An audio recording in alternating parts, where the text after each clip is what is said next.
Hello, warm greetings to you all.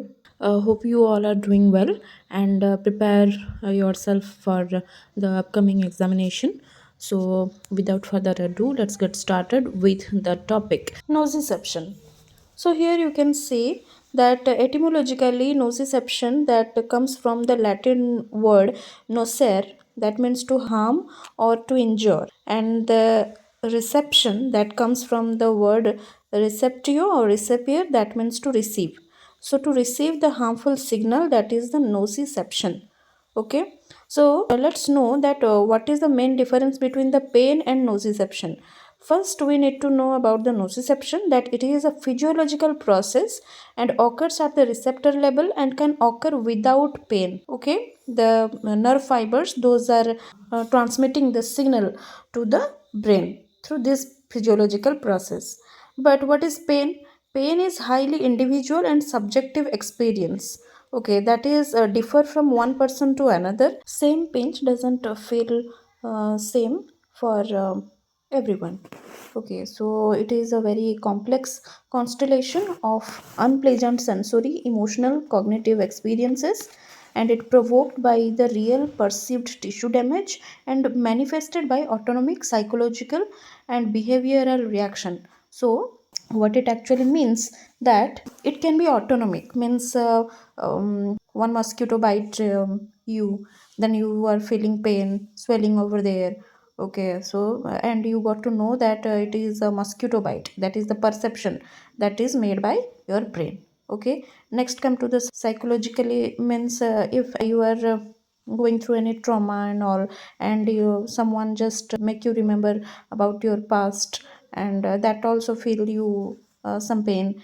Next, that is the behavioral reactions, that means you are upset and you are feeling pain through someone's behavior towards you, that can be also a pain. So it is differ from one person to another actually, because what is painful for you, that may not be painful for someone else, and which is not painful for you, that doesn't mean that same is happen with other. A person's report of an experience as pain should be respected, and it is subjective. It involves the social and psychological aspects also.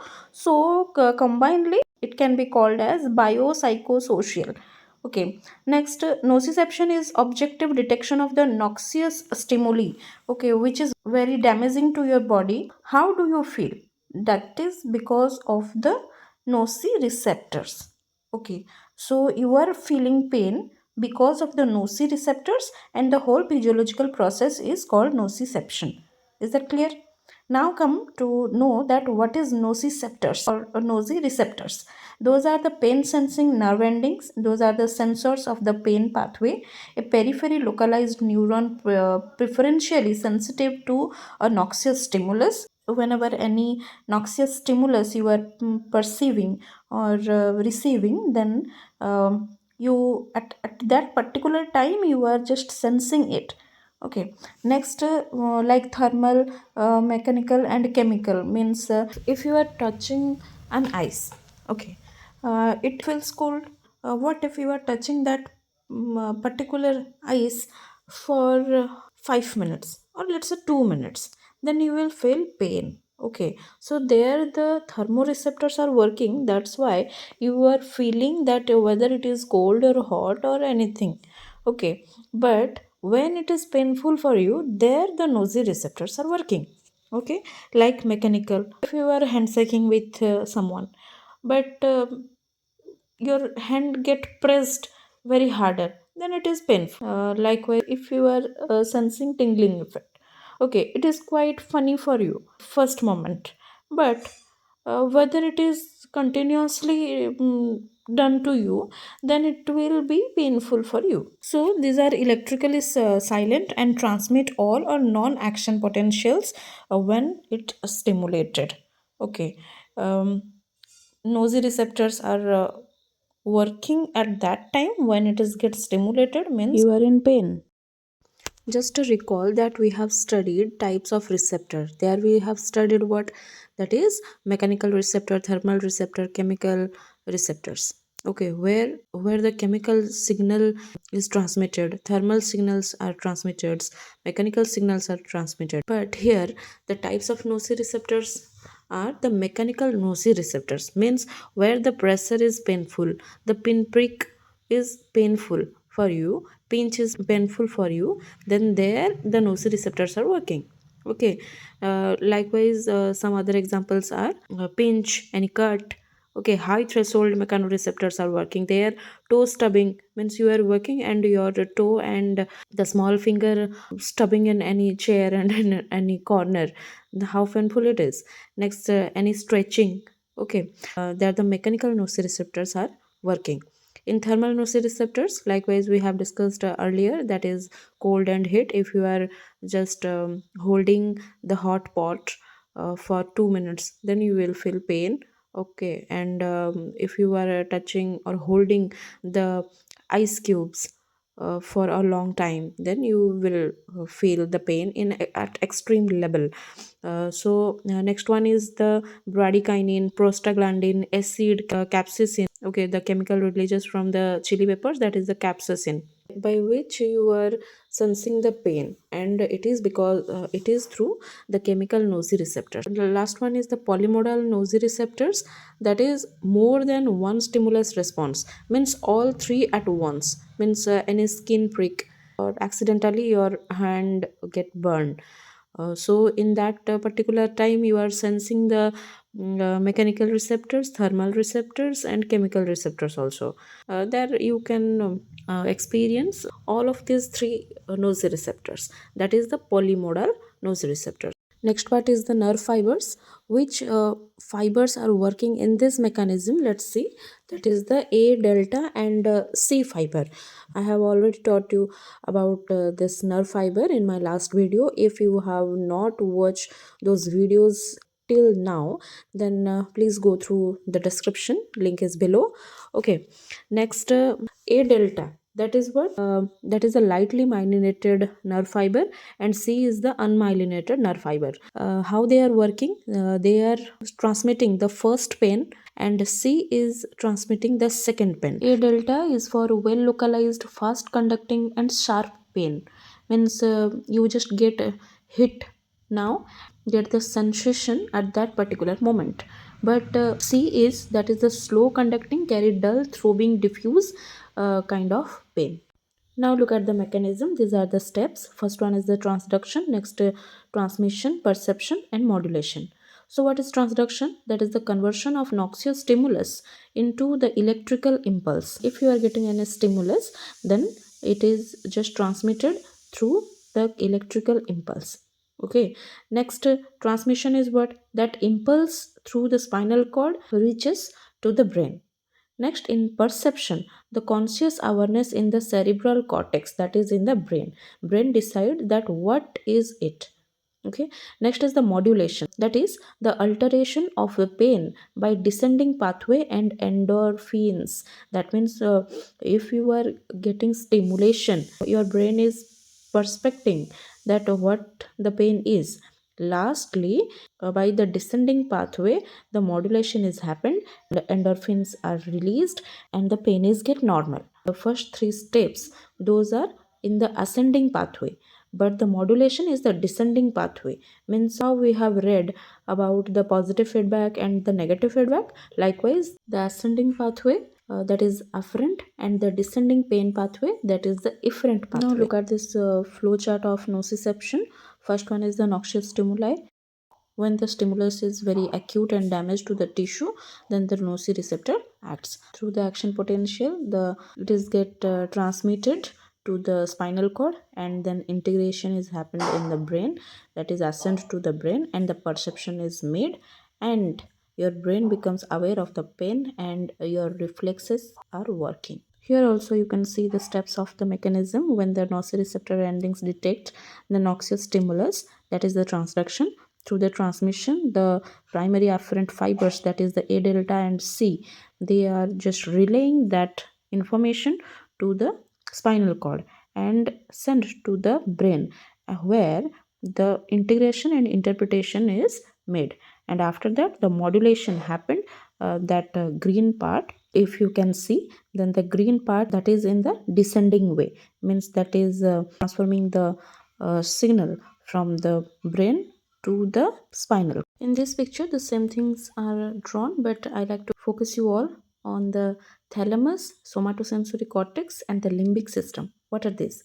When the nociceptors receive the stimulation, the inflammatory mediators, the prostaglandin, they activate the nerve through the action potential, and the A delta and C fibers get activated through the spinal cord and the dorsal horn. The signal transmitted to the thalamus region, which is the pain release station.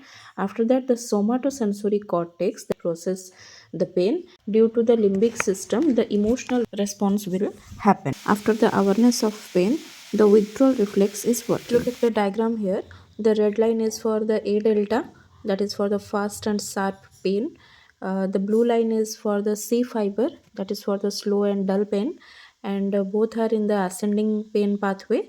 But look at the middle pencil lining, arrow mark, those are in descending pain pathway. That means the blue and red line in the ascending, that means they are the afferent nervous system, and the descending pain pathway means the pencil lining, that is the efferent pathway. Okay, you can adjust your screen. First one is in the ascending pain pathway, where the signal is transmitted from the periphery to the brain. So here the picture is there where the finger is get pin pricked at that particular time. The A delta, which is the fast and sharp pain carrier that receives the pain, and the nociceptors just activated there. The bulging point, that is the cell body, and the nociceptors get activated by the nerve fibers. Those are present in the skin, muscle, joints, and the visceral organs. Now the impulse travels through the A delta and release the neurotransmitter, okay, that is the glutamate. And if it is run through the C fibers, then the substance P, that is again the neurotransmitter released, and it the signal get transferred to the dorsal root ganglion, where two neurons meet. Okay, next through dorsal horn of spinal cord, the second order neurons just cross the opposite side. Here you can see the red lining that cross the opposite side and run towards the thalamus. That pathway is also known as the spinothalamic pathway, that is the lateral pathway. Now here is the cortex. Next to that you can see the midbrain, pons, medulla. In between this, where the red line meets here, okay, from the thalamus, it run towards the somatosensory cortex, where you can discriminate the pain. Okay, next in the post insula area, you can know the quality, intensity, and modality of the pain, that how painful it is, whether it is of low intensity or high intensity, how it is. Okay, next come to the part, that is the amygdala. Here this is the center of the emotional and affective.